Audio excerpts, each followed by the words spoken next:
unas sillas también ahí, pero detrás, si no. Mi bolso ya lo podéis quitar, si no, que quita mi bolso si queréis. Sí, quítalo. Se sienten ahí delante.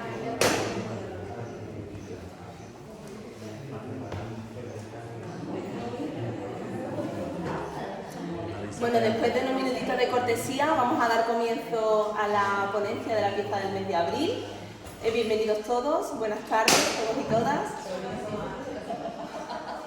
Hoy es un día además especialmente interesante y que nos alegra presentar a nuestro ponente, don Enrique Domínguez Berenjeno, puesto que fue uno de los primeros ponentes de este proyecto en 2016. De hecho, no nos veíamos desde entonces. Y la verdad que nos alegra que de nuevo nos acompañe en esta pieza, que además es una pieza, como podéis ver, que no estamos in situ en el lugar donde se encuentra, pero una de ellas sí la tenemos reproducida a través de una impresión en 3D, tras un modelado de la pieza en la torre de Santa Cruz.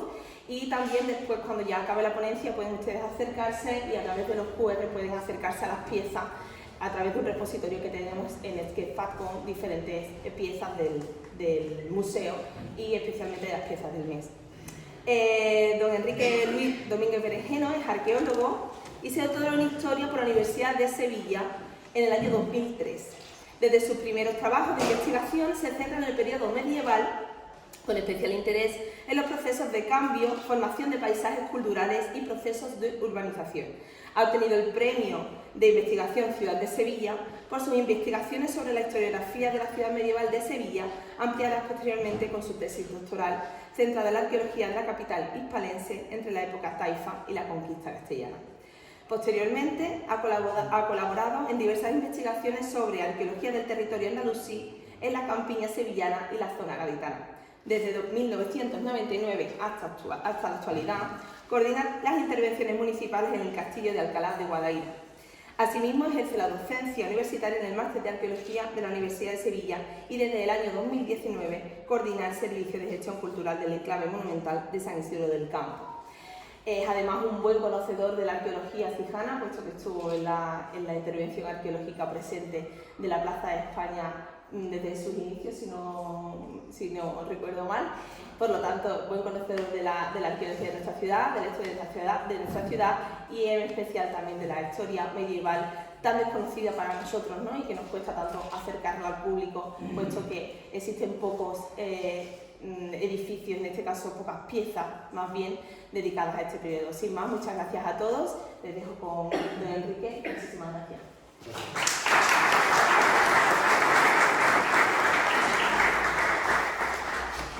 Bueno, buenas tardes a todo el mundo, gracias por su asistencia. Buenas tardes, noches.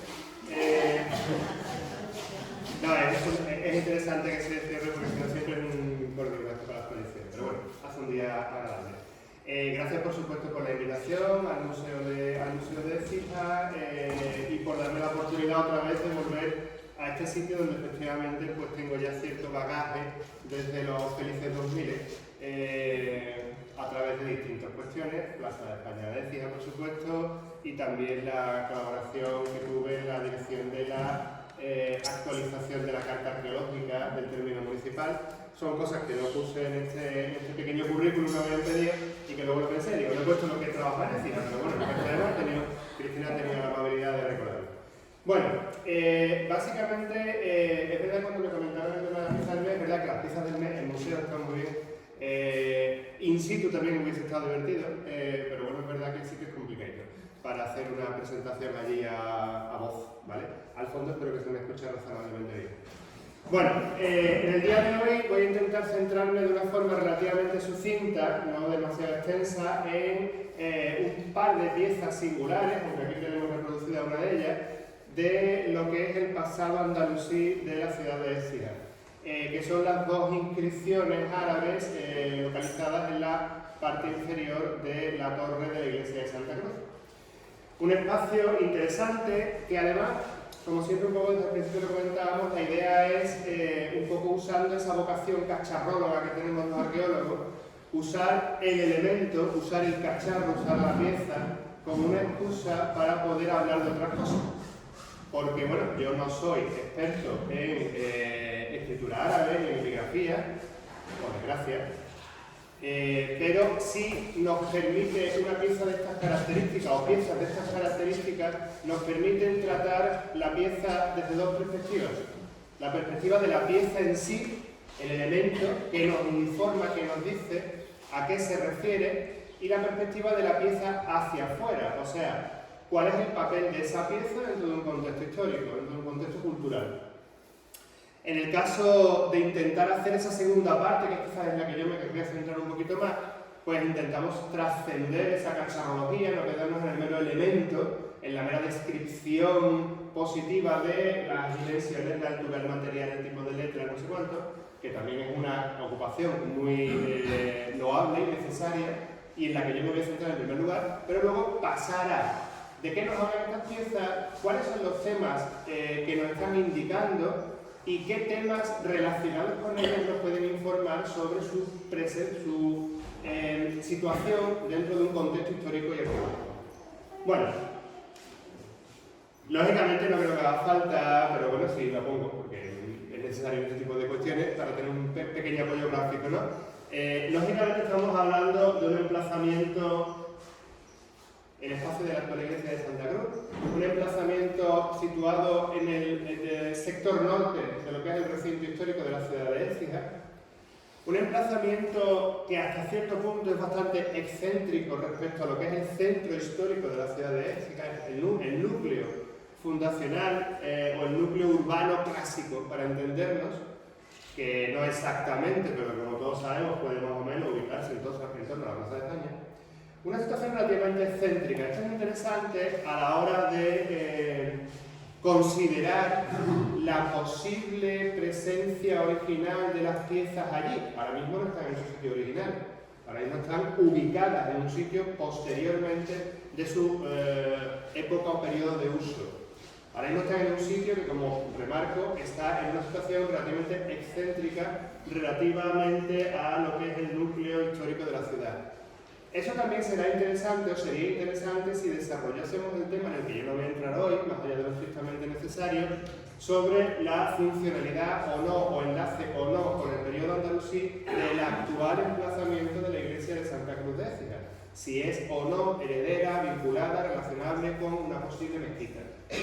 Yo no voy a entrar en eso hoy, entre otras cosas porque arqueológicamente los datos son muy escasos, pero es uno de los elementos que podemos ir empezando a añadir a todo este contexto, a todo este, digamos, lo que circunda las piezas de las que vamos a intentar hablar. Bueno, la ubicación de las piezas, aquí tenemos una visual de la torre, aquí tenemos la base de la torre, aquí tenemos la zona donde están las piezas, aquí tenemos otra visión de las piezas, son estas dos, de las cuales la que está reproducida es la de la izquierda. ¿Vale? Hay otros elementos en esa fachada, evidentemente, porque vienen a caso. Por tanto, una localización que desde luego no es in situ. O sea, no están puestas en el sitio para el que fueron pensadas. Están reubicadas, eso es obvio. Reubicadas además en época moderna. No están allí desde mucho más antes. Como siempre, empezamos un poquito a relacionar el tema. Estamos hablando de dos inscripciones árabes, ahora veremos de qué nos hablan. Como siempre, la cuestión es, ¿vienen de cerca, vienen de lejos? El problema de las piezas reutilizadas o las piezas de acarreo, desde el punto de vista arqueológico, aunque pueden dar más información, no hay mucha diferencia entre esto, entre estas dos piezas inscritas, inscripciones, o un fragmento de ladrillo, que no esté en su sitio. Están reutilizadas, son piezas de acarreo, se han acarreado y se han llevado a... La pregunta, como siempre, que nos podemos hacer es ¿cuál es el alcance, el rango de ese acarreo? Como verán ustedes a lo largo de mi presentación y de mi exposición, fundamentalmente, y es una cosa que a mí me gusta bastante, a lo mejor yo creo que también cuando me han invitado pensaba en ello, a mí me gusta hacer preguntas, hacerme preguntas, y lamentablemente no, de una forma razonable en el mundo de la arqueología, la mayor parte de las veces nos quedamos con más preguntas que respuestas. Pero es importante plantearse las preguntas. ¿Por qué? Porque otra cosa que ocurre habitualmente en la historiografía, cuando ustedes ven trabajos anteriormente realizados sobre distintas temáticas de carácter arqueológico, Una de las cuestiones que ocurren con mucha frecuencia es que ante preguntas razonables y lógicas, al no haber respuestas, se opta por lugares comunes. Esto no está en su sitio. A partir de ahí, como no sé de dónde es su sitio original, puedo preguntarme y hacer un razonamiento, buscar otros ejemplos, otros paralelos, etcétera, etcétera, o puedo empezar a hablar sobre generalidades de la ciudad dinámica, que es muy bonito. Todos podemos hacernos una idea general, una idea básica, una idea muy resumida, idealizada, valga la redundancia, sobre cómo funciona una ciudad andalusí. Sus murallas, sus zocos, sus baños, sus mezquitas, sus no sé cuánto. Pero eso no dejan de ser ideas generales. Lamentablemente, sobre todo en lo que respecta a la arqueología andalusí y sobre todo, lamentablemente, en lo que respecta a la arqueología andalusí y la Andalucía occidental, desde hace ya muchísimas décadas nos movemos en lugares comunes. Yo acabo de terminar ahora, hace poco tiempo, un trabajo sobre la arqueología del poblamiento primitivo andalusí en la zona del Valle Bajo del Guadalquivir, en la zona en torno a Tocina, Alcalá del Río, etc. Es sorprendente que después de 40, 50, 60 años de arqueología, de estudios arqueológicos del territorio, todavía no tengamos datos fidedignos sobre cómo se organiza el primer poblamiento de época andalusí en una zona tan nuclear de Al-Ándalus como es el Valle del Guadalquivir. ¿Hay bibliografía, hay historiografía, hay trabajos hechos anteriormente? Por supuesto que los hay. Pero como no hay evidencia arqueológica, muchos de esos trabajos terminan en un ejercicio de lugares comunes. El mundo musulmán, la agricultura en el mundo musulmán, y entonces, como estamos hablando de Guadalquivir, seguramente había cultivos de algodón. Bueno, vale, perfecto. Quiero un poquito ir en esa línea porque precisamente a mí me surgen muchas más preguntas que respuestas muchas veces cuando tratamos cosas como esta, ¿no? Bueno, hay un poco más de detalles, son básicamente dos piezas. Como decía, la de abajo, esta que tenemos aquí reproducida. Piezas que están estudiadas razonablemente y traducidas razonablemente hace bastante tiempo, relativamente bastante tiempo. Es muy curioso porque cuando uno compara las primeras traducciones que se hacen en el siglo XVII con respecto a la traducción, entre comillas, real, actual, contemporánea, no tiene nada que ver. Porque claro, los primeros, entre comillas, epigrafistas de la época moderna, pues traducían las cosas de aquella manera, porque en otras cosas no eran expertos en árabe, mucho menos en epigrafía árabe, etcétera, etcétera. Bueno, como decía, son dos piezas, de las cuales esta es la primera, esta es la más antigua, está fechada en época de Ramón III, en el año 930, y tienen ustedes ahí tienen ustedes ahí la traducción, más o menos, no es fidedigna, pero bueno, más o menos es la traducción de la pieza. Ordenó el rey de los creyentes, Abdul-Rahman III, hijo de Muhammad, que Dios ennoblezca, la reconstrucción, verán ustedes ese corchetito que es importante, reconstrucción, de esta zacalla, esperando de Dios una buena recompensa, la mejor retribución en la otra vida, y este trabajo se concluyó con la ayuda de Dios bajo la dirección de su liberto y gobernador Umayya ibn Muhammad ibn Suhayl en el mes Muharram del año 318 de la Égira, que es el año 930 de la cuenta común cristiana. Bueno, pero además esta pieza tiene una curiosidad, que es que en la parte inferior tiene una cartela independiente, un cartucho que se llama, que habla de quién hizo la obra. De la obra de Faz Gulam, del emir de los creyentes, glorifíquelo Dios. Al emir, por supuesto, no a Faz, el pobre, que era un artesano. Es muy interesante porque es una muestra de ejemplo de pieza dedicada a un elemento arquitectónico construido o reconstruido. Esto es muy importante, los arabistas nunca se ponen de acuerdo con este tipo de historias porque las palabras que se usan para decir, el verbo que se usa para decir construir también se para decir reconstruir, luego por tanto no suele haber una certeza sobre si una obra se construye o se reconstruye, ¿vale? Es muy interesante porque estamos hablando de una obra promovida por el Estado Omeya de Córdoba, por el califa Omeya de Córdoba, Abdul-Rahman III. Es una obra que una vez que se hace, se coloca una placa para decir quién la ha hecho, el califa, por supuesto, el artesano es entre comillas irrelevante, y por qué la ha hecho. Luego, por tanto, es una forma muy evidente de realizar una propaganda de la promoción de obra pública en el califato. Esto no nos coge de nueva, en la época romana lo tenemos así, y actualmente también, evidentemente, ¿vale? Todo gobernante le gusta aparecer en los papeles, como se suele decir, o le gusta aparecer como yo he hecho esto, miren ustedes qué magníficos somos, ¿no? Independientemente de que lo haya hecho yo con mi dinero o lo haya hecho yo con el dinero de la Unión Europea, básicamente. Cosa que por otra parte es razonable. Pero, como siempre ocurre, el momento, el contexto histórico es importante.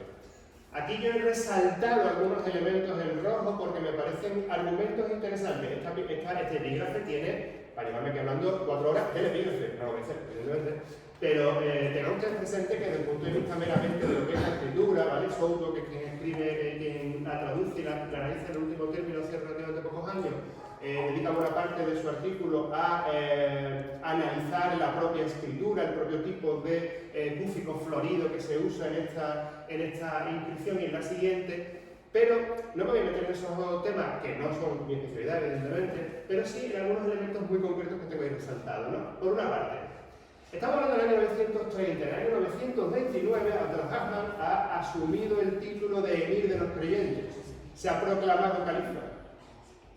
O sea que estamos hablando de un califato recién inaugurado. Digamos que la instauración del califato omeya de Córdoba no fue un camino de rosas, fue complicada, duró bastantes décadas, o sea, una tendencia que se intentaba asentar desde bastantes décadas antes, no se concreta hasta el año 929, por distintos motivos, lo que no dentro ahora mismo, pero que entre otras cosas incluyen la lucha denodada de los omeyas cordobeses contra los restos, o no exactamente restos, pero sí contra los reductos de tendencias feudalizantes que había en la propia sociedad andalusí de primera época. El califato omeya cordobés no es una estructura feudal y no tiene nada que ver con los reinos cristianos del norte en cuanto a su estructura y su organización. Es una estructura de carácter, entre comillas, oriental, importada y establecida aquí en Al-Ándalus con una clara vocación de reorganizar el espacio que previamente había sido ocupado por otras estructuras sociales y económicas. Las tendencias protofeudales que venían desde la época de la primera o baja antigüedad tardía y primera época medieval, que chocan directamente con el intento del califato de convertirse en el único poder de Al-Ándalus legítimamente reconocido, eso había llevado a bastantes décadas de enfrentamiento que finalmente culmina en el año 929, después de ya una serie de apaciguamientos, con la proclamación de Abd-al-Rahman III como emir de los creyentes y califa. A partir de ahí, evidentemente, oiga, vamos a intentar propagar la idea de que este califato es bueno, benevolente, necesario, oportuno y sancionado por Dios. Eso se puede hacer de muchas maneras. Digamos que en primera instancia se hace con soldados. En segunda instancia se hace controlando los impuestos. Y en tercera instancia, no menos importante, se hace mediante la propaganda. Son distintos niveles, evidentemente. O sea, tú puedes hacer mucha propaganda y como no tengas un ejército y como no controlas los impuestos, dura 2 días. Puedes no hacer propaganda o no ser reconocido como un gobernante legítimo, pero si tienes ejército y controlas los impuestos, pues dura décadas. Ahí tenemos a los reinos de Taifa, muy contestados ideológicamente, muy contestados en su legitimidad, pero que hasta el último momento que llegan los almorávides para poner orden, los reinos de Taifa aguantan y superan bastante bien la autolegitimación, ¿vale? Pero bueno, en este caso estamos hablando de un intento de legitimación a través de la obra pública.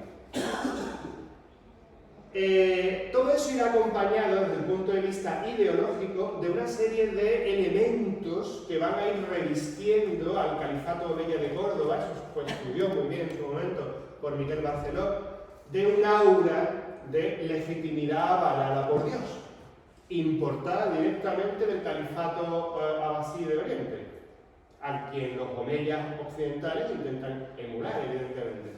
Por tanto, emir de los creyentes, ennoblecido por Dios, esperando de Dios una buena recompensa, la obra pública se va a entender como una fundación piadosa. El emir de los creyentes como buen creyente, entre sus obligaciones, tiene la de invertir, gastar dinero en construir cosas distintas, variadas, para que haya un reconocimiento por parte de la sociedad. Es una obra pía que se llama. Los principales sostenedores de las obras pías en la ciudad de Andalucía van a ser las mezquitas. Pero por orden derivada y por encima de ella estará, por ejemplo, el califa, en el caso de los medios. ¿Vale? De tal manera que la mayor parte de las obras se van a entender como fundaciones piadosas en bien de la comunidad. Pero buscando ¿en qué? Buscando una buena recompensa de Dios y una mejor retribución en la otra vida. Resumiendo, yo construyo o reconstruyo una azacaya, que por cierto no he dicho lo que es, una fuente pública, para que no lo sepa, es una fuente pública. Terminológicamente ha tenido otras interpretaciones, pero está bastante claro a fecha de hoy que es una fuente pública, no estamos hablando ni de una acequia, ni de un elemento, ni de una pila de abluciones, ni de una canalización, estamos hablando de una fuente pública. Viniendo yo para acá andando después de aparcar coche me encontré con una muy bonita, evidentemente no de Coja Andalucía, pero que básicamente es el mismo concepto. ¿Vale? Y construye una fuente, ¿para qué? Para que la gente pueda tener agua, pero también porque la entiendo como una forma de recibir una recompensa en la otra vida. Por tanto, estoy incorporando todo esto dentro del imaginario islámico, dentro del imaginario musulmán. Bueno, la parte de la cartela inferior es interesante, ¿por qué? Pues porque, como decía, hace una referencia a un artesano. Y eso no es habitual. Eso de que el artesano se reserve una parte abajo para decir lo he hecho yo, por mucho que me refiera al califa, que Dios lo glorifique y tal, muy habitual no era, porque claro, estamos mezclando en muchos niveles, estamos mezclando a Ramón III con Faz, que bueno, era el último de la fila, más o menos. Bien, es verdad que la autodenominación que se hace de Gulán, el Gulán básicamente se traduce habitualmente como eunuco, pero en otros contextos, y sobre todo en el contexto de la corte califal omeya cordobesa, se traduce también como sirviente palatino, sirviente de palacio. ¿Eso qué significa? Hay una interpretación de que Faz no es una persona, sino que es el fundador de un pequeño clan de artesanos que trabajaron para la corte omeya en Córdoba en esos años. Porque tenemos distintas referencias a un Faz desde el año 930 más o menos, que aparece aquí, hasta el 980 y tanto. O sea, que mucho vivió el hombre, o dio su nombre a un taller de artesanos, los de Faz. ¿Vale? Por tanto, que se asientan como en época de Alfonso XIII estaban los proveedores de la Casa Real. ¿Vale? Básicamente, para entenderlo un poco bien. Bueno, la siguiente, que es esta, nos marca más o menos los mismos baremos, pero han pasado casi 50 años, que no es poca cosa. La siguiente, que es esta, estamos hablando de una inscripción fechada ya en el año 977. El concepto es básicamente el mismo. Ordenó la reconstrucción, de nuevo, de esta azacaya, la señora, que Dios ennoblezca, madre del sultán, madre del emir de los creyentes, Al-Muayyad, Bilal, Hassan, hijo de Al-Hakam, esperando por ello la generosa recompensa de Dios y su retribución. Y se concluyó con la ayuda y asistencia de Dios, a la elección de su protegido, Ahmad, hijo de Abdalá, hijo de Musa, Said al-Sulta y Caid de las Pendes de la Cobra de Écija, Carmón y sus distritos, y sus dependencias, perdón, en el mes de Rabí del 367, de los cristianos. Bueno, el concepto es el mismo, pero sin embargo aquí tenemos una singularidad. Es quizás lo que hace singular esta pieza. Es una pieza de una obra pública promovida ¿por quién? Por la corte omeya cordobesa, sí. Por el califa Hisam, hijo del Hakam, sí, pero no, por su madre. Su madre, que no aparece nombrada en la lápida. Yo lo he puesto entre corchetes para recordar su nombre. ¿Vale? Esta mujer se llama Sub al-Vasconcilla, Sub la Vascona, de origen norte de la península ibérica. Pero en la placa no aparece su nombre, en la placa aparecen sus títulos. La señora que Dios ennoblezca, madre del sultán, madre del emir. La señora, en árabe, al-Sayyida. Madre, la señora madre. Y diréis ustedes, bueno, pues vale, es la madre, ya está. No, Porque estamos hablando de la corte califal omeya cordobesa. Estamos hablando de una corte que durante los 50 años que van desde Abdulhamid III y este momento ha ido desarrollando todo un protocolo en línea afianzando lo que yo he dicho antes, un protocolo tendente a ¿qué? Tendente a focalizar toda la estructura del Estado en el califa. El califa es el centro del Estado, el califa es el centro de la organización del Estado, el califa es el centro del territorio. El califa está en el centro de todo, pero al califa no se le ve. El califa está aislado, el califa está oculto, el califa está velado, literalmente, delante de un velo, detrás de un velo. Las audiencias con el califa, salvo audiencias muy excepcionales, son audiencias a una sombra detrás de un velo. ¿Protegido por qué? Por el guardián del velo, el chambelán. ¿Protegido por quién? Por toda su corte. Por tanto, siempre un poco esa ocultación, cargada de títulos.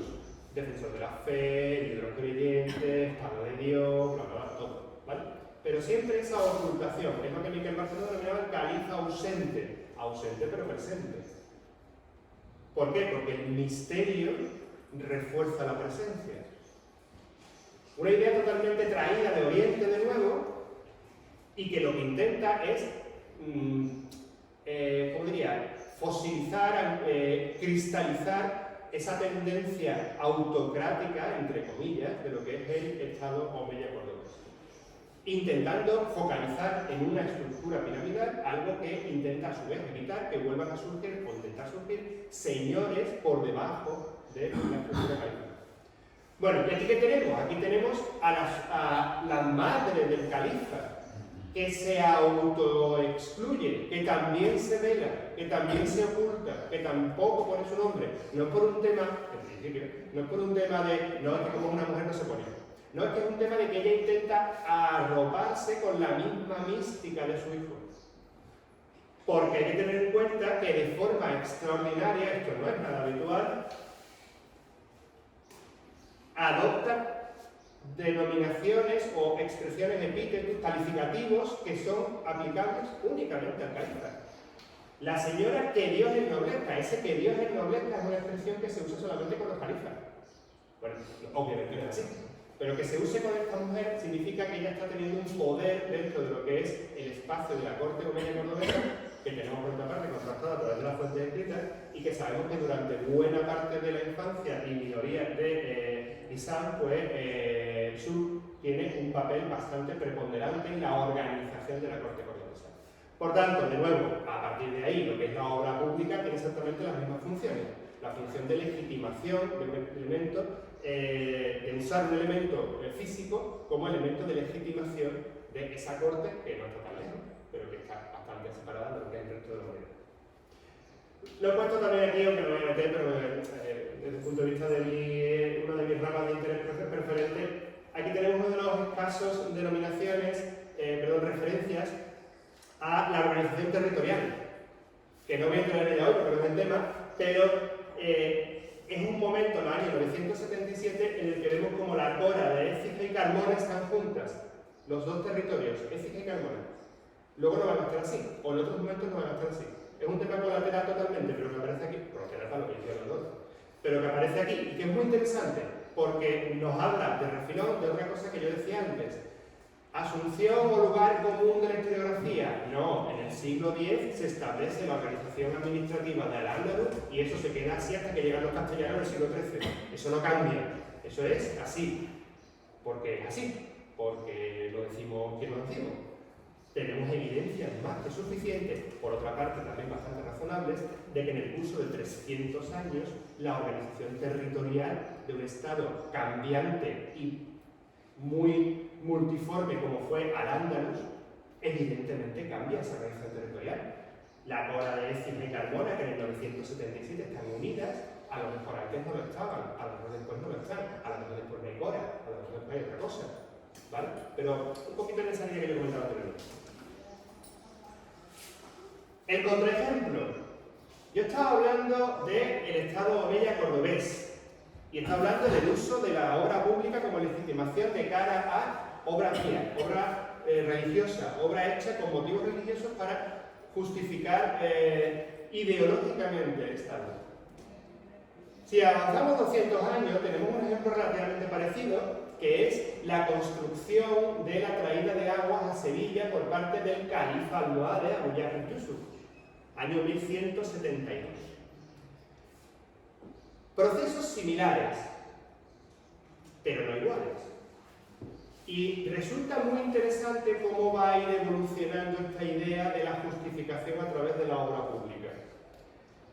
En el caso del acueducto de Sevilla, no tenemos una placa conmemorativa, por desgracia, pero sí tenemos un relato de uno de los principales propagandistas del Imperio almohade, que es Ibn Said al-Salat, que en su obra nos cuenta cómo se hace esa traída de aguas. Muy brevemente, el emir se cuidó de llevar el agua para regar lo que había plantado, que era básicamente su almunia de la mujer, un palacio extramuros de la ciudad de Sevilla, que para que no sepa es la capital del califato almohade. Y condujo el agua por el terreno nivelado hasta la Bujaira. Se alegró con esto el emir y luego mandó conducirle y llevarle al interior de Sevilla a los palacios, para bebida y comodidad de la gente, con su más perfecta generosidad. Y termino ahí. Lo voy a decir, porque ustedes lo ven. Ya está. ¿Dónde está el cambio que ha ocurrido en 200 años? Los almohades se autoproclaman califas exactamente, o no exactamente, pero bueno, con la misma intención, con la intención de legitimar su movimiento expansivo y conquistador dentro de lo que es la umma, dentro de la comunidad de los creyentes de Al-Ándalus. Esa proclamación del califato se hace con el mismo boato, con la misma, digamos, orientación ideológica de la que pudo tener en su momento la proclamación del califato omeya de Córdoba. ¿Qué ha cambiado? Bueno, han cambiado muchas cosas, por supuesto, han cambiado los procesos históricos, han cambiado la base etnográfica y poblacional, demográfica de Al-Ándalus, han cambiado muchas cosas. Pero también ha cambiado la propaganda. Lo que en época de los califas omeyas cordobeses es una propaganda destinada a, mira que he hecho una obra pía, una obra sancionada religiosamente, con motivos religiosos como buen creyente que soy, para tener una recompensa en la divinidad, porque aunque yo soy el califa, que Dios me ennoblezca, yo tengo que hacer méritos delante de Dios, ¿vale? Estamos hablando de una cosa en la cual la sociedad beneficiada con esa fuente de ética, digamos que es básicamente relevante. A esto, hola, soy el emir de los creyentes, soy el califa almohade Abu Bakr Yusuf, he conquistado la ciudad de Sevilla, estoy reorganizando la ciudad de Sevilla, me he construido una almunia magnífica en el extramo de la ciudad de Sevilla. ¿Para qué? Para recreo mío. Y estoy reorganizando los alcázares de la ciudad de Sevilla. ¿Para qué? Para centro de poder almohade, de nosotros. Y he tenido ciertos conflictos con los sevillanos que me han llevado básicamente a destrozar varios barrios de la ciudad de Sevilla y a pegarle fuego, pero bueno, vale. Voy a empezar a hacer obra pública. Y voy a empezar a hacer obra pública ¿por qué? Porque soy el califa. Pero ojo, aunque soy el califa, tengo a 10.000 almohades acampados en el alrededor de Sevilla y básicamente acabo de conquistar toda la zona del núcleo andalusí, mis propagandistas van a decir que todas estas obras públicas las estoy haciendo para la comodidad de la gente, porque somos así de generosos. El enfoque es completamente distinto al de los omeyas cordobeses. Aquí se está intentando justificar el gobierno almohade como que es el mejor gobierno de los posibles gobiernos correos. ¿Por qué? Porque en 200 años, entre el califato omeya y el califato almohade, en Al-Ándalus se ha incorporado lo que es la propaganda del buen gobierno, que es una línea ideológica, una línea de desarrollo filosófico que se origina en Oriente, de nuevo, y que se trae aquí y que lleva básicamente a decir, sí, la justificación y la legitimidad de un buen gobernante viene a través de lo que hace. O sea, que si ese gobernante hace las cosas en pro de la comunidad, está legitimado. Es un gobernante legítimo y por tanto es un buen gobernante. Y aparecen ahí un montón de obras que son los espejos de los príncipes. El príncipe debería hacer esto, el príncipe, gobernante, el califa, no sé cómo viene. Debería hacer esto y esto y esto para que sus gobernados estuviesen felices. Porque está buscando la felicidad de la sociedad. Que sí, que yo llevo con mis 10.000 almohades en de Sevilla y me fuego a la mitad de la ciudad, pero que ahora no soy un buen gobernante. ¿Cómo demuestro que soy un gobernante? Haciendo cosas para vosotros. ¿De qué os quejáis? Que estoy trayendo agua, que he ampliado la mezquita Aljama para que estéis menos apretaditos en el rezo del viernes, alguna vez así. Se amplió la mezquita Aljama para comodidad de los sevillanos. ¿Vale? Por tanto, estamos hablando de un cambio radical en la filosofía del gobierno. Esto es interesante. ¿Por qué? Pues porque nos pasa de un califato que es el Omeya, que recuerda un califato todavía muy primitivo desde el punto de vista de Al-Ándalus, a un califato evolucionado que es el califato almohade del siglo XX. Por tanto, el contrapunto me parecía interesante. ¿De acuerdo? Claro, en realidad, ¿para qué se trae el agua a Sevilla? El agua a Sevilla se trae no para la fuentecita que se pone en la calle Mayor para que los sevillanos puedan beber agua. El agua en Sevilla se trae para Bujaira, que no es esto. Esto es la Almunia de Imbardanis en Murcia. El esquema es el mismo, básicamente. El esquema es el mismo.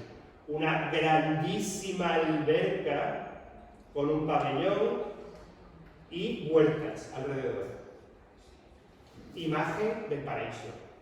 Porque, y con esto voy enlazando ya con algunas otras cuestiones, el agua en el mundo andalusí es un elemento fundamental y central de la sociedad. ¿Por qué? Fundamentalmente porque vivimos en una zona, que voy a contar toda la vida, vivimos en una zona de clima árido semiárido. En una zona donde la gestión del agua es muy importante, no ahora, que así la estamos llevando, sino hace 1000, 2000 años también. ¿Vale? Por tanto, la gestión del agua es fundamental. En torno a esa gestión del agua, de nuevo, en torno a una cosa material, se monta todo un conjunto de elementos de carácter ideológico que, bueno, pues van un poquito alineando el tema para que frente a un reservorio de agua como el de la Almunia de Imbardanis o un reservorio de agua como el que hay en la Bujaira, que es básicamente lo mismo, gigantesco, para el cual se trae un acueducto en Sevilla para llenarlo de agua. ¿Para qué? Para que el califa tenga un sitio donde poder ver un estanque de agua.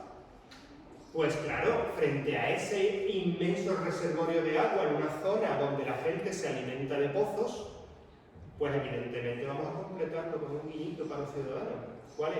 Pues mira, lo que te he llevado hasta aquí, alargo el acueducto un poquito y te pongo una fuente. ¿Vale? Y luego lo vendo. No, que yo no me traigo el agua para esto, yo me traigo el agua para que los sevillanos puedan tener agua. ¿De acuerdo? Por tanto, estamos hablando un poquito de ese lugar central del agua, en la ciudad y en la sociedad andalusí. Bueno, volviendo un poquito al elemento, ya dije que no voy a entrar, bueno, ya desde el siglo XVII Martín de Roa dice que la Torre de Santa Cruz parece torre de mezquita, y básicamente nos hemos quedado. Bueno, no digo que no lo sea, sobre todo, a ver, el aparejo de la parte de abajo de la torre de la iglesia de Santa Cruz es asimilable a otros aparejos de época andalusí, conocidos, tal. Bueno, hasta llegamos. En tanto en cuanto yo, a ver, siempre digo lo mismo, en tanto en cuanto aquí no sea excavación arqueológica, yo en el mundo poco más puedo decir, más allá de lo que dijo Martín de Roa, que parece torre de mezquita. Pues vale. De aquí para arriba, evidentemente no, ¿vale? Por supuesto, eso ya lo sabemos todos, ¿vale? No tenemos para Écija, y a un poco ahí ya voy enlazando con el tramo final de mi presentación, no tenemos para Écija lo que sí tenemos para otras ciudades. La gestión del agua como elemento central del urbanismo andalusí es algo que tenemos atestiguado arqueológicamente en muchas ciudades del Ándalus. En unas más y otras menos, lógicamente, porque el rango de investigación arqueológica no es el mismo en un sitio que en otro. Este es el caso de Murcia, especialmente bien estudiado. Se ha hecho mucha arqueología urbana centrada en el momento andalusí y mucha interpretación sobre esa arqueología urbana. En otras ciudades, aun teniendo mucha arqueología urbana, en el caso de Écija, por ejemplo, aun teniendo mucha arqueología urbana, digamos que el análisis centrado en la época andalusí ha sido escaso en relación y en comparación con otros momentos históricos, por motivos distintos que pueden atribuirse a cuestiones historiográficas. En el caso de Murcia, tenemos atestiguado y documentado no solo la red de acequias, sino también la red de fosos y canalizaciones, en muchas ocasiones, que organizan la distribución, evacuación y alimentación de agua a la ciudad. Es por tanto un sistema, esto no hay que olvidarlo, porque muchas veces, de nuevo vuelvo a los tópicos historiográficos, muchas veces tenemos la idea de la ciudad andalusí como una cosa así como rara, como muy poco desarrollada, poco planificada, primitiva, no tiene nada que ver con la ciudad romana. Esa imagen la heredamos desde que los castellanos llegan aquí en el siglo XIII, la conquistan al andaluz, conquistan el Valle del Guadalquivir y empiezan a decir que todo lo que era de aquí para atrás y a toda esta gente que hemos conquistado eran los bárbaros. Esa idea la tenemos desde la Edad Media. De hecho, incluso Alfonso X, cuando está sitiando la ciudad de Sevilla, luego lo cuenta en la primera crónica general, dice, no, yo hice un campamento magnífico, maravilloso y bien organizado, no como esa ciudad todo desorganizada y todo rara que he conquistado después. Con las calles buenas y con no sé cuánto. Eso ya no lo cuentan en el siglo XIII, y eso no es exactamente así. Eso es, digamos, de nuevo la imagen de que el enemigo lo hace todo mal, es todo extraño, es todo... ¿Cómo es esto, no? Hasta el punto de que Alfonso X, cuando está conquistando la primera crónica de España, cuando habla de las Girandas, dice, esa torre, ¿quién la podría haber hecho? A lo mejor los romanos, o los godos, o no sé quién. Oiga, perdone, que la Girandas se había construido 30, 40 años antes de que usted conquistase Sevilla. Había gente viva todavía que sabía que lo había construido. Por supuesto que sabían que era una obra andalusí. Pero, ¿cómo van a hacer esta gente una cosa tan magnífica? Bueno, pues esa idea, evidentemente, está desmentida cada vez que se analiza en detalle una estructura y la organización de la hidráulica en una ciudad andalusí. El caso de Murcia, por ejemplo, ¿no? Donde hablamos de fosos, no son fosos de agua, no son los fosos de las películas, pero sí son fosos que permiten la canalización del agua. ¿Por qué? Porque el agua tiene que correr de alguna forma, si no es un bien. El urbanismo se ocupa de organizar la ciudad, y una ciudad organizada es una ciudad que no se inunda, por ejemplo. Una ciudad en la que no hay filtraciones, ¿no? Por tanto, todo esto está pensado. Evidentemente estamos hablando de la Murcia del siglo XII, ya la última época normales, ¿no? Pero bueno, la base de la hidráulica en la ciudad de Andalucía es la hidráulica doméstica. La hidráulica doméstica es una hidráulica fundamentalmente de pozo. Es verdad que a veces tenemos traídas de aguas, pero eso, como digo, por ejemplo, Sevilla, siglo XII, ¿para qué? Para alimentar la bujaira y después ya sí es una fuentecita. Pero no es habitual una hidráulica de traída de aguas. En Murcia, por ejemplo, sí, porque hay una serie de líneas de agua naturales que son canalizadas bastante pronto, ¿vale? Pero la base de la hidráulica andalusí es fundamentalmente una hidráulica doméstica de pozos. Pero bueno, pozos que no son pozos poca cosa, que no estamos hablando de un agujero en el suelo, sino estamos hablando de cosas hechas con cierto razonamiento, de una estructura con su insertada dentro de las unidades domésticas, cuando se ha excavado y se realiza. En la zona, esto no es Murcia, lo de la izquierda es Sevilla, lo de la derecha es Córdoba, ¿vale? De los arrabales occidentales, donde ahí la documentación arqueológica de los últimos años ha sido espectacular. Los arrabales occidentales de época califal, precisamente. Bueno, pues aquí tenemos dentro de un patio un rebosadero, un pequeño, donde el pozo, pues es un sitio donde tú estás sacando agua y ese agua pues cae, se moja, tal. Bueno, pues preparas el espacio para no tener todo el patio lleno de agua. Eso en pequeño podemos pasarlo a la hidráulica urbanística, ¿no? ¿Qué elementos dentro de una ciudad andalusí son los principales consumidores de agua? Bueno, pues elementos que conocemos y que sabemos que existen, ¿no? Los baños. Pero un baño no necesita necesariamente de una traída de agua. La mayor parte de los baños se alimentan de pozos también. ¿Por qué? Porque el consumo de agua de un baño andalusí no es un consumo de agua excesivo, ya que no son baños hidráulicos, son baños de agua, son baños termales. Luego, por tanto, la necesidad de agua es relativamente reducida, agua suficiente como para calentar y generar vapor, y luego para las cuestiones básicas de limpieza, ¿no? En el caso de Murcia, un momentito para atrás, vemos aquí los baños son los elementos en azul, los cuadritos azules. Hay algunos que están cerca de los principales arterias de agua, pero hay otros que están lejos. ¿Por qué? Porque no necesariamente se alimentan de esas arterias de agua, como digo, ¿no? Se alimentan de pozos. Pero, por ejemplo, bueno, pues un ejemplo que me es especialmente querido es el Castillo de Alcalá de Guadaira, en Sevilla. El castillo está, para quien no lo conozca, encima de un cerro, allí, cerca de un río, pero encima de un cerro, lo cual ya es una dicotomía interesante. Y dentro del castillo hay un baño andalusí del siglo XII. Ahí arriba no hay pozo, ahí arriba no hay traída de agua, ahí arriba no sabemos todavía cómo se alimenta eso, seguramente con un aljibe rellenado manualmente. ¿Qué quiero decir con esto? Incluso el agua es central en la ordenación urbanística de la ciudad, los edificios que consumen agua son centrales en la ordenación urbanística de la ciudad, y como son centrales te lo encuentras incluso cuando no hay agua. O sea, un espacio urbano, que no es este, esto es un caso muy específico, no es un espacio urbano, pero lo traigo como ejemplo. Un espacio urbano andalusí va a requerir elementos de agua que se van a construir sí o sí. Aquí en Écija tenemos noticias de la existencia de baños después de la conquista castellana que posiblemente heredan baños de época andalusí. No sabemos ni cuántos, ni cuáles, ni dónde, pero los tenemos. En Sevilla, capital, sorprendentemente, el número de baños arqueológicamente documentados, Sevilla, capital, ojo, que, bueno, en algún momento es equivalente a Córdoba, pero que son aproximadamente 4 o 5, y quizás me sobra alguno, 4 o 5. O sea, el registro arqueológico de los edificios de agua es muy limitado, salvo casos excepcionales. Uno de los casos que se había dicho que podía ser la zacalla de Écija era una pila de abluciones. Eso hoy está descartado porque no se corresponde la terminología zacalla con una mina, no se corresponde con una pila de abluciones. Una pila de abluciones es esto. Esto es una mina, perdón. Es un edificio pensado para albergar las pilas de abluciones. Esta es la mina de la Aljama de Sevilla, de la Aljama Almohade, de la mezquita Aljama Almohade. Se excavó en la Plaza Virgen de los Reyes y bueno, ahí sigue debajo de la Plaza Virgen de los Reyes porque no se puso en valor, básicamente. Es un edificio cuadrangular, esto que ven ustedes aquí negro en el perímetro es una cloaca para el desagüe del agua, por tanto hay una alimentación de agua, que no sabemos exactamente cómo sería, pero probablemente sería a través del acueducto que luego se usó para la fuente esta que yo comentaba anteriormente. Y dentro del edificio pues tenemos estos basamentos, que son básicamente los basamentos de las pilas de abluciones. Ahí donde estaban las pilas de ablución. La mina de la Aljama de Sevilla, como los almohades la hacen muy grande para que los sevillanos estuviesen muy amplios y muy cómodos, y sobre todo para que pudiesen ver al califa en todo su esplendor, ¿vale? Que se otra. Hacemos una aljama gigantesca para que los sevillanos vayan allí a rezar los viernes. Además cerramos la de la aljama antigua para obligar a todo el mundo a ir a la nueva los viernes.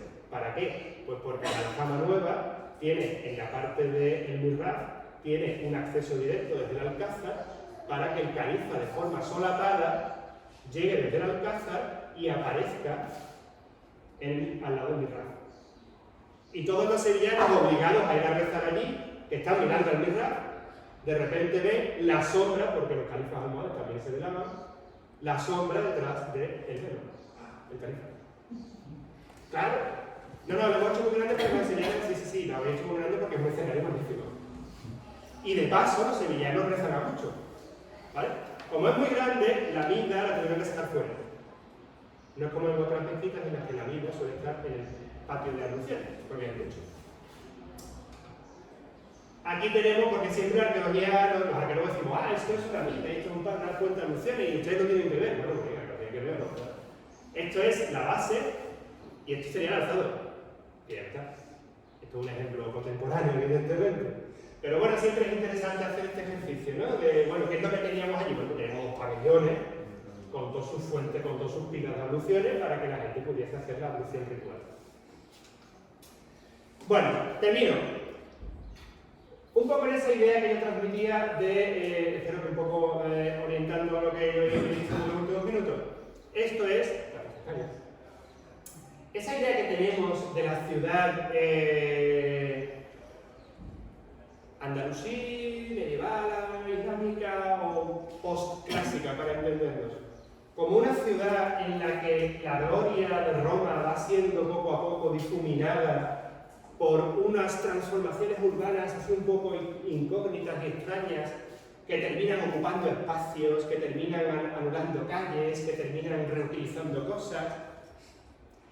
Eso aplicado a la ciudad andalusí no es ni más ni menos, no digo que de aquí se derive eso, pero me pareció muy interesante la imagen porque precisamente la ocupación, tardía por cierto, en Andalusí, la ocupación de un espacio público romano previo, posteriormente reutilizado también como zona funeraria en época andalusí, como es normal. Pero bueno, me pareció una imagen porque precisamente refleja, desde un punto de vista digamos externo, profano, no arqueológico, refleja ese maremándum, ¿no? ¿Qué pasa con las ciudades andalusíes, ¿no?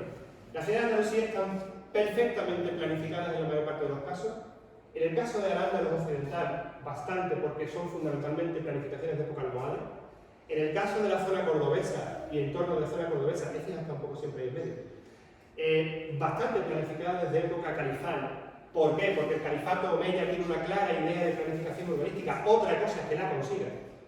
Otra cosa es que la consiga, pero empieza a intentarlo. Pero claro, luego llega el 1011 y es muy bueno todo el mundo. Y entonces ya no tenemos ese problema. Que los taifas tienen esa idea.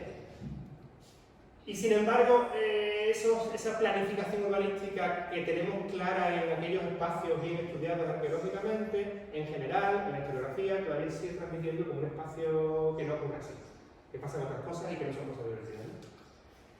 En Écija, por ejemplo, tenemos ejemplos, pocos, pero los tenemos. De nuevo, es verdad que no es una cuestión que pasa solamente en Écija, yo comentaba antes con el tema este del Guadalquivir, ¿no? La Santa Cocina, Carlos del Río, que analizó recientemente. Estamos hablando de habiendo evidencia arqueológica, no es excesiva y cuando la hay no está sistematizada, luego por tanto es difícil llegar a un ejercicio visual, ¿no? Pero por ejemplo, esto es la cloaca de época de pre-Andalusí, por supuesto, de época romana, que corre bajo Santa Cruz, que se pudo excavar en el patio de Santa Cruz hace unos años y que sabemos por la excavación arqueológica que sigue en uso en época andalusí.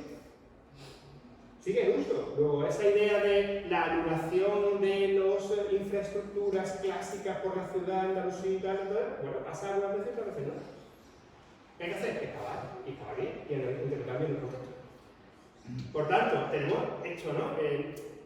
¿Esto tiene alguna relación con que hay encima hubiese una mezquita? No lo sabemos. Y como no lo sabemos, pues yo no digo más. Tenemos ideas sobre el recinto amurallado, pero claro, Écija ahora mismo, desde el punto de vista de la arqueología andalusí, es un recinto amurallado. Documentado, estudiado, etcétera, pero cuyo interior es muy blanco todavía. Hay mucho de esto de los antiguos mapas, ¿no? Aquí hay dragones, ¿no? Bueno, pues hay muchos mapas de tierra incógnita. El mismo proceso de ocupación, el que ya en su momento, precisamente la otra vez que estuve aquí comentando, el mismo proceso de ocupación intramuros de un espacio de la ciudad clásica y de la ciudad andalusí, con una amplísima, gigantesca, gran necrópolis, con un desarrollo cronológico muy amplio, que contraviene a priori todos los supuestos historiográficos sobre que no, las necrópolis andalusíes se ponían intramuros, por Dios, que me estoy diciendo. Bueno, pues cada vez tenemos más ejemplos de que eso no es así. No es así. Las necrópolis intramuros existen y son bastantes. Y a raíz de esta pudimos analizar bastante. Con lo cual, pues, ya sabemos que a lo mejor los modelos de la ciudad andalusí historiográficos serían objeto de una pequeña revisión.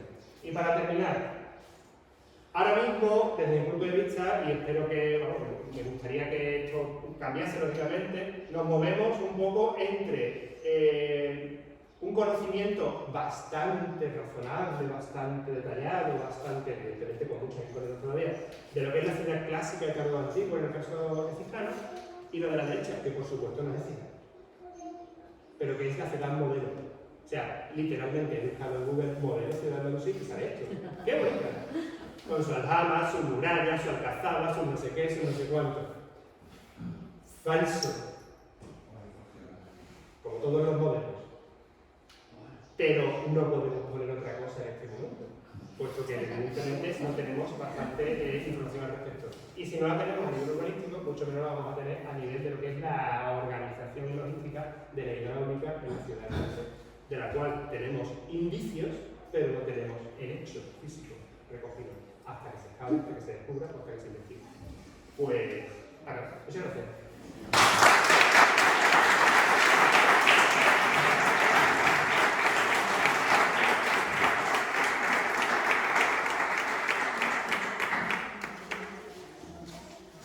Muchísimas gracias, Enrique. Ha sido súper interesante, sobre todo en una etapa que, como bien ha explicado Enrique, la tenemos poco estudiada y pocos resultados arqueológicos y por consiguiente muy desconocida para nosotros.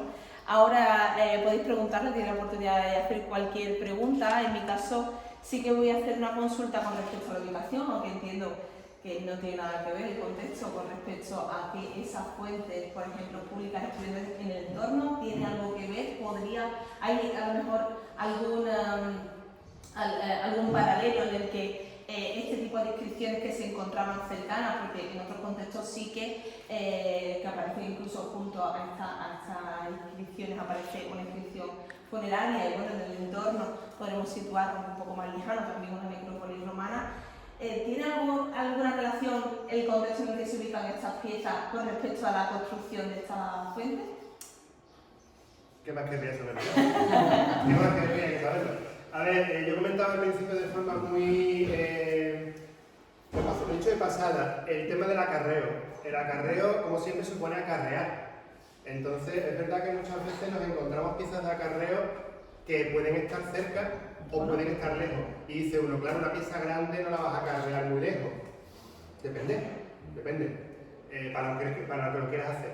Es verdad que no es lo mismo una pieza constructiva, o sea, por ejemplo, sillares de acarreo. Un sillar de acarreo tú te lo puedes llevar a lo mejor lejos. Porque, bueno, en el caso de Alcalá de Guadaira nosotros hemos excavado un yacimiento a unos 2 kilómetros de una ciudad romana, la ciudad romana de Gandul, y allí había sillares reutilizados de la ciudad romana. 2 kilómetros, ¿vale? Evidentemente no se lo llevan a cuesta, sino que lo llevan en carro o lo que sea. Pero claro, tiene una utilidad. Un elemento como este puede tener una utilidad, pero quizás tiene una utilidad más inmediata. Es quizás lo que te da la nariz, ¿no? Pero realmente poco más. Se ha articulado la posibilidad de que, lógicamente, estamos hablando de una fuente pública que, lógicamente, necesita un espacio relativamente amplio. Y, por tanto, la posibilidad de relacionarlo con un zoco. Claro. La arqueología especulativa es una cosa muy divertida, pero que empezamos hablando de eso y terminamos hablando de tartesos. Entonces, claro, entonces es verdad que es complicado, es muy complicado. Por ejemplo, una cosa que sí parece claro es que son piezas pensadas para, no como están ahora en la torre, que están empotradas, sino cosas que se colocaban sobre la superficie del elemento, ¿vale? Incluso clavándolas de alguna forma, o con soportes o agarres o algo. Entonces, bueno, hasta ahí llegamos. La posibilidad de que en una fosa de acarreo se encontrase eso después de la ruina de esa fuente, que no sabemos por supuesto cuándo es una posibilidad. Pero el rango de acarreo es totalmente indeterminado.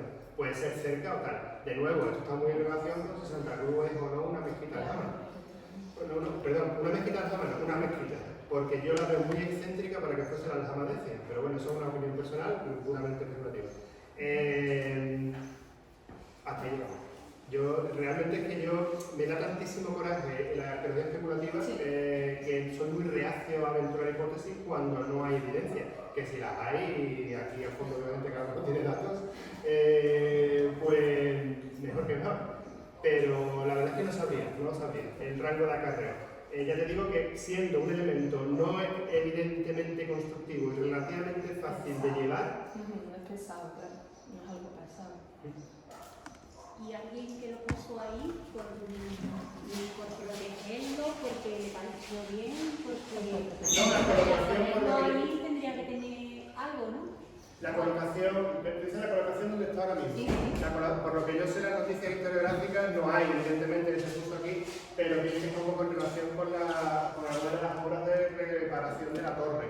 Que la torre, si no recuerdo mal, es del 16, creo recordar, la torre es del 16, así, pero muy reconstruida. Entonces no hay tampoco una evidencia de cuándo se pusieron, pero eso sí es muy habitual.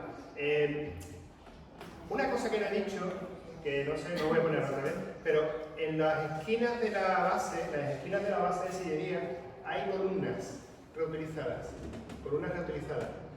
Es verdad que eso de la reutilización de columnas sí es algo bastante habitual en el mundo medieval, y lo digo en sentido genérico. Porque, por ejemplo, se reutilizan columnas de época romana en algunas iglesias mudejares de Sevilla, y eso está estudiado de forma relativamente reciente, y se reutilizan con fines no necesariamente constructivos, sino con fines de carácter, entre comillas, ideológico.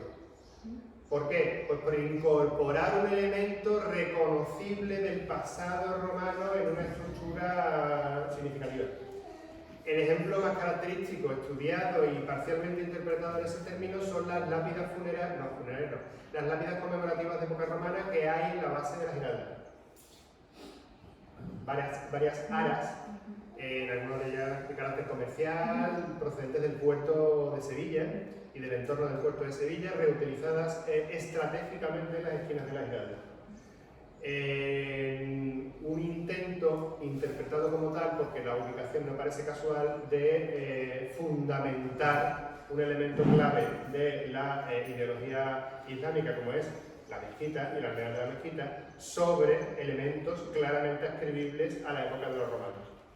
En el caso de una lápida, de una inscripción, evidentemente, en el siglo XII una persona puede o no saber latín, pero sabe que eso no es árabe. Y probablemente interpreta que eso es de época romana. Inclusive es bastante conocida el uso que hacen los almohades de elementos procedentes de la ciudad itálica para la obra de cimentación de la Giralda, en uso puramente constructivo.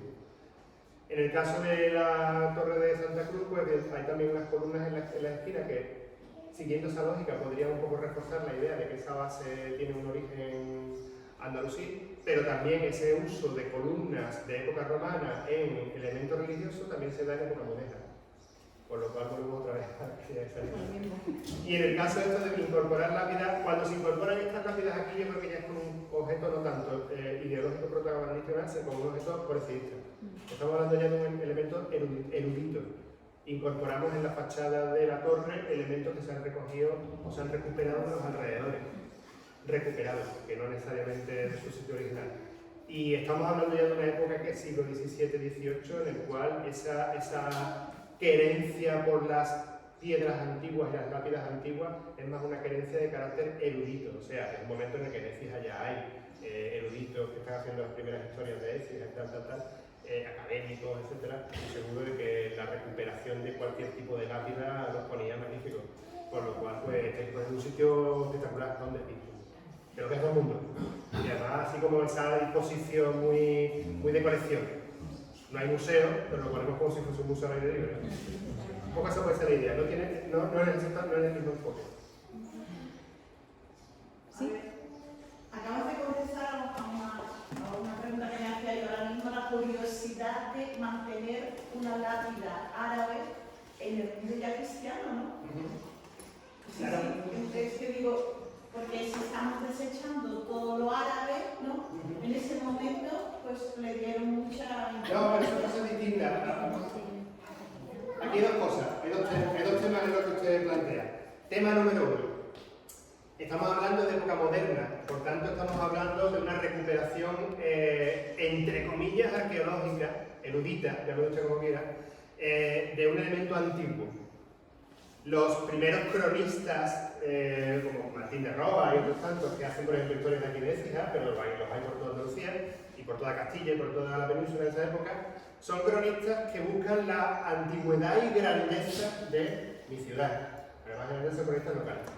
Y que entonces, digamos que buscan todas las antigüedades. El más famoso, uno de los más famosos es Rodrigo Caro, antigüedades y principados de la muy ilustre ciudad de Sevilla, porque buscan las antigüedades. Por tanto, estamos en lo que es el anticipo de lo que va a ser la arqueología ya en el siglo XIX, el coleccionismo, la historia del arte, etc. Por tanto, se recupera una cosa que se entiende como antigua y por tanto se le daña un valor de antigüedad. Van a empezar a intentar incluso traducirla, bueno, por supuesto con las latinas, que algunas veces se traducen bien y otras veces se hacen verdaderas cosas súper divertidas, de malas traducciones que luego llevan a malas interpretaciones, pero eso es otra historia. Con las árabes hay un gran problema, que es que el arabismo en España en realidad no se desarrolla hasta el siglo XIX, pero aún así desde el siglo XVI-XVII ya hay gente que va a ir intentando recuperar qué dicen esas cosas, ¿no? Porque bueno, no es igual saber árabe o escribir árabe que saber leer un epígrafe en árabe, no es lo mismo, no tiene nada que ver. Porque tú otras cosas, el tipo de escritura que tiene esto es una escritura del siglo X, escritura de Púfico Florido, que es una escritura un poquito más extraña, ¿no? Yo puedo saber escribir en castellano, pero no tengo por qué saber leer un documento del siglo XVIII, que está escrito de aquella manera. ¿Vale? Entonces, eso es, digamos, un tema erudito y de arqueología, y de prearqueología. Cosa distinta es que en ese momento se está apreciando así. Lo que me decía usted de lo de desechar lo musulmán y no sé qué, no sé cuánto, eso es una cosa que se hereda desde la Edad Media, que tiene también un recorrido bastante intenso, que en el 17 y 18 empieza ya a dejarse un poquito de lado, porque surge ese anticuarismo, esa historiografía, Pero el tema del rechazo a lo andalusí en el mundo castellano posterior a la conquista, eso se da de manera muy fuerte inmediatamente después de la conquista, pero inmediatamente, casi un siglo más tarde, en el siglo XIV, ya empieza a olvidarse. ¿Por qué? Y eso es otro tema completamente distinto, pero como es un tema que me gusta mucho, voy a dedicarle un minuto. Porque después de la conquista, o sea, Alfonso X Fernando III y Alfonso X conquistan toda la zona del Bajo Guadalquivir, lo incorporan en la corona castellana y, por supuesto, tienen que hacer antes de nosotros, el fin del mundo. Y con nosotros ya llega lo bueno. Por tanto, no queremos saber nada. Bueno, de hecho, Alfonso X se encarga de expulsar a los pocos mudéjares que quedan, expulsarlos para Granada o para el norte de África, viene todo el tema de la revuelta mudéjar. Fernando III tampoco hubiese sido un santo en ese aspecto, no fue un santo, desde luego. Digamos que la necesidad de eliminar el sustrato demográfico andalusí se la plantean de forma muy fuerte y muy intensa. Pero luego se encuentran con una tierra conquistada, en la que hay muchos elementos visualmente árabes, como es normal. Algunos de ellos los van a enlazar directamente con el mundo clásico, olvidándose de lo árabe, que eso, bueno, es una cosa, como por ejemplo la que decía antes la Islandia. Pero, y contra ese mundo árabe presente por todos lados, andalusí presente por todos lados, ellos van a intentar combatirlo con el discurso de lo que van a escribir, Primera Crónica General de España, y con la introducción o el intento de introducción de una arquitectura que es la suya, la gótica. Contra lo andalusí, lo gótico. Pero eso no es tan fácil, porque tú no puedes demoler las girandas. Bueno, podrías, pero mejor que no. ¿Vale? Tú no puedes demoler tantísimas evidencias que hay. Y además, una vez que se elimina el sustrato demográfico andalusí a finales del siglo XIII con las expulsiones de los mudéjares y la revuelta mudéjar y varios ustedes todos para el norte de África o para donde quieran que ustedes que se vayan, pero no los quiero ver. Están vencidos. Como están vencidos, ya nos podemos permitir empezar a incorporar cosas que objetivamente son bonitas, estéticamente hablando. Y a finales del siglo XIII en Sevilla vamos a empezar a ver una cosa muy chula que es el gótico mudéjar, que es los descendientes de los conquistadores que llevan viviendo ya 50 años. Mi abuela conquistó con Fernando III, pero mi abuelo está muerto. El gótico este que se trajo mi abuelo de Castilla, que seco es, que cosa más así esa. Pero vamos a meterle cositas de estas cosas tan bonitas que tenemos aquí. Y generamos ese mix.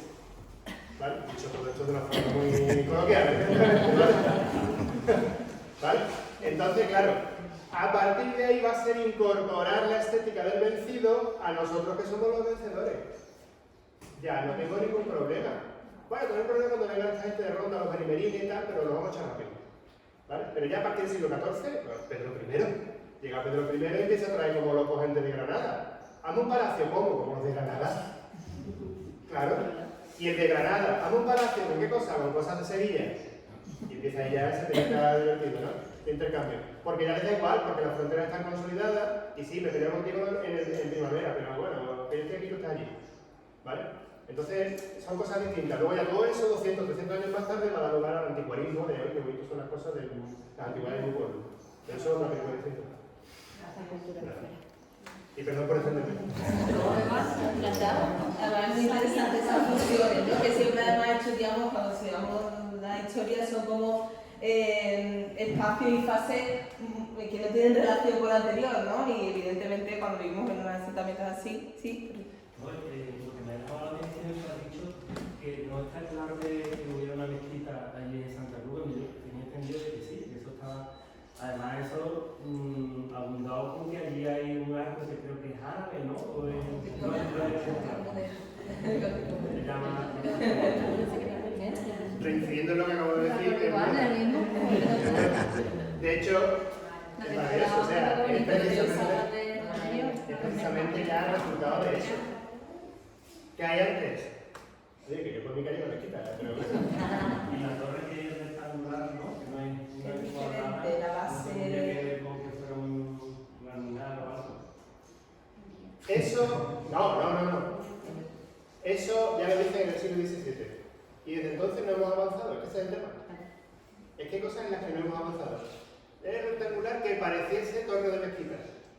Y usted dice, claro, a ver, es que la diferencia entre una especulación legítima, por supuesto, una pregunta y una respuesta arqueológica, una respuesta de investigación, es: yo no me puedo presentar aquí, hombre, yo ni nadie, y si alguien lo hace alguna vez, pues ustedes no yo no me puedo presentar aquí diciendo: esto es indubitablemente una torre de mezquita, porque lo parece. Porque ustedes me creen, soy arqueólogo. No, yo tengo que decir: esto, el aparejo, así, asado, los sillares de la base son así, asado, isódomo, no isódomo, no sé cuánto, paralelos, tenemos el paralelo de esto. Y después de 10 minutos yo poniendo paralelos y cosas, no sé cuánto, decimos que llegamos a la conclusión de que esto encuadra dentro de la tipología de no sé qué, no sé cuánto. Y por tanto, tal. Y si plantas, planos, no sé cuánto. Todo eso estará muy bonito, pero seguirá siendo arqueología especulativa en tanto en cuanto no se contraste con una intervención arqueológica de detalle, tanto del alzado como de la superficie, que a lo mejor no sirve para nada, pero si no existe, no lo sabemos, ¿vale? Porque no será la primera vez, por ejemplo. El tema, un ejemplo que me viene al pelo, el tema del amurallamiento en Écija, no viene al caso, pero bueno. La muralla de Écija, Abderrahmán III la echa abajo entera, la muralla romana, en la que se encuentra, claro. La echa abajo entera, por eso no tenemos hoy muralla romana. Claro, se supone que también lo hizo en Sevilla, se supone. Luego ya llegan los arqueólogos y empiezan a decir: bueno, a lo mejor no fue exactamente así, a lo mejor lo que hace, porque resulta que lo hacen así porque Écija y Sevilla no son demasiado partidarias del establecimiento del Califato Omeya, pero tú no puedes dejar una ciudad desguarnecida, una ciudad de la importancia de Écija o de la importancia de Sevilla, porque Écija a nivel comarcal es una ciudad importante y lo va a seguir siendo durante toda la época de los siglos, y Sevilla 3/4 de lo mismo. Tú no puedes dejarlas desguarnecidas. Por tanto, ¿qué haces? ¿Echas abajo la muralla romana y luego a los 10 años, a los 5 años reconstruyes una muralla entera? Tú eres tonto. Eso no lo hace nadie. O generalmente no lo hace nadie. Lo de desmontar una muralla piedra a piedra. Las murallas se arruinan o se desmontan por procesos, digamos, un poquito más de larga duración, salvo casos excepcionales. Claro, o incluso en el hipotético caso de que eso fuese así, tenemos el magnífico circuito de murallas de Écija, que lo conocemos, precioso, tal, probablemente de época almohade. Hasta que llegan los almohades, Écija a una ciudad abierta, con todo lo que pasa aquí entre el siglo X y el siglo XII. Califato, los taifas de un lado para otro, voy para allá, te ataco, no sé cuánto, Écija en medio, me retiro. Y los almohades, hasta que no deciden que Córdoba no es su capital y que es mejor que se va para Sevilla, no deciden construir una muralla, ¿para qué? Ahora se está empezando a ver, por ejemplo, que muchas líneas de muralla del siglo XII, no muchas, pero algunas, documentadas arqueológicamente, se construyen sobre líneas de muralla preexistentes de época taifa. Porque pareciera que los taifas a estas alturas del Brasil no habían hecho nada, salvo ir de un lado a otro. Claro, el reino taifa de Sevilla, que es una taifa expansiva que desde Sevilla termina por ocupar prácticamente toda Andalucía, no se va a ocupar de fortificar el territorio contra la que tenía ya con los reinos cristianos, con las otras taifas. ¿De qué me está hablando? ¿Qué pasa? Que fortifican en otros materiales. Y se están viendo líneas de muralla de adobe o de un tapial muy malo, muy deleznable. ¿Por qué? Porque se hace rápido y es barato. Pero que son murallas. Que cuando tú haces la muralla es difícil saltarla. Que 50 años más tarde a lo mejor se ha caído o está arruinada. Y llegan los almohades, que son así, y dicen: esto lo voy a hacer yo por mi madre. Y entonces rehacen la muralla ya con tapial del bueno, con carne esta que le pega y no se cae, ese tipo de cosas. O no, porque en Sevilla también hacemos algunos tramos de muralla que se caen a los 10 años. ¿Vale? Entonces, estamos hablando como siempre de muchas incógnitas que derivan de cosas que se dijeron, porque la fuente dice: oiga, la fuente que en el siglo X está intentando hacer política propaganda de Abderrahmán III, por lo que nos dice normal es que mató a sus enemigos a sangre y fuego, que echó abajo la muralla de Écija como si echó abajo el mundo. ¿Eso es verdad o no es verdad? No, no lo sabemos. Porque el proceso se nos escapa. Un argumento que yo había escuchado en favor de que era que los cristianos siempre en la mezquita principal creaban la iglesia principal y a partir de ahí fue la reorganización de Écija, ¿no? Y como la mezquita, lo que pasó en Sevilla y esto, eso también entonces hay que poner en tela de juicio. Pero date cuenta de una cosa, a ver si te cuento una cosa. Sí, no, háblame de vale. tema. Date cuenta de una cosa, cuando los castellanos conquistan, tal, no sé qué, no sé cuánto, Écija, y en el 1263 se hace el repartimiento no se hace desde aquí de Santa Cruz. ¿Y por qué digo esto? Porque el repartimiento habla expresamente de que se subieron a lo alto de una mezquita y desde lo alto de esa mezquita dividieron la ciudad en 4. Claro, pero para dividir la ciudad en 4 tú no te puedes poner en Santa Cruz, porque, vuelvo al principio, Santa Cruz está muy excéntrica respecto al centro de la ciudad. Y yo había escuchado también, me parece que alguna charla, no sé si Sergio, que decía que alrededor de San Francisco había, alrededor del cementerio, que era posible que hubiera habido la mezquita principal porque los musulmanes... La de las carnicerías. Claro. Es que, como siempre, la sistematización del conocimiento es muy interesante. O sea, si tú pillas el repartimiento del 63, escuchas que lees que se han subido al alto de una torre de una mezquita y que desde ahí han dividido el pueblo en 4.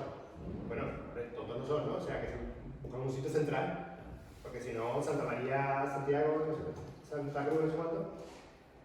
Luego te dice el callejero, pero claro, el callejero es de 1263, entonces reconstruir esa división de las collaciones es complicado. Y a partir de ahí viene un tema que es la pervivencia de las mezquitas. ¿Todas las mezquitas se convierten en iglesias? No. ¿Por qué? Pues porque no. Porque en algunos casos hay muchas, en otros casos no hace falta, pero los castellanos son 3,5. Vuelvo a hablar de forma coloquial. Los castellanos son 3,5, los castellanos son muy pocos, los castellanos intentan repoblar Andalucía y les sale mal. ¿Vale? Entonces, ¿por qué? Pues porque no tienen fuerza demográfica. Los castellanos meten la pata hasta arriba, Alfonso X y Fernando III meten la pata hasta arriba, porque vacían Andalucía pensando que se van a traer gente de Castilla y luego en Castilla resulta que hay un déficit demográfico. Con lo cual se encuentran con Andalucía vacía. Y las ciudades conquistadas están conquistadas y ocupadas en un porcentaje muy, muy bajo. Eso en Sevilla lo vemos clarísimo.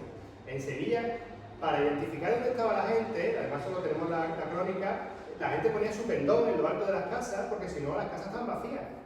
Oye, ¿dónde está la gente? Ah, mira, ahí está Don Nuño. ¿Sabes? Que por una parte identificación, pero por otra parte decir, oye, que estamos aquí. Y el aquí es un sitio muy estrecho, muy pequeñito. En Écija es 3/4 de lo mismo. Entonces, no hay gente para tanta iglesia. Para tanta mezquita convertida en iglesia. Que tampoco sabemos cuántas mezquitas había en Écija de antes. En otros casos tenemos listados de mezquitas. En Sevilla, por ejemplo, hay bastante. Pero son mezquitas de barrio. Pues claro, una cosa es la mezquita de barrio. Un barrio básicamente es una unidad funcional. Habitualmente, y esto sí que es un modelo que más o menos se puede utilizar, tiene una mezquita, un baño y un espacio público. ¿Vale? No siempre es así, pero muchas veces es así. Porque entre otras cosas, los barrios se usan como unidades censales para hacer cosas. Por ejemplo, cuando en Sevilla se reconstruye la muralla, en época almorávide, lo hacen con la gente de los barrios. La gente de los barrios, cada barrio reconstruye su tramo de muralla. Claro, eso explica luego que la muralla se reconstruye en la guerra. ¿Vale? En el caso de Écija no lo sabemos, pero lo que está claro es que la aljama, la mezquita aljama, hablamos siempre como el dibujito que le gusta al final, ¿no? Una cosa muy grande y tal. Había que recuperar la aljama de Écija, porque tampoco sabemos cómo de poblada estaba la ciudad de Écija en época andalusí. Partiendo de la base de que en pleno centro de la ciudad hay una cementerio. Que no es chico, que en alguna ocasión a mí me da la impresión de que podría ser incluso un cementerio, un espacio de atracción del poblamiento circundante del territorio. No tanto, por supuesto, una marina, por supuesto con sus elementos constituyentes, pero a lo mejor resulta que estamos hablando de una ciudad más vinculada con el territorio que otras de la época. Y un territorio más poblado, territorio fuera de la ciudad, y una ciudad que presta servicios al territorio. No lo sabemos, es que no lo sabemos.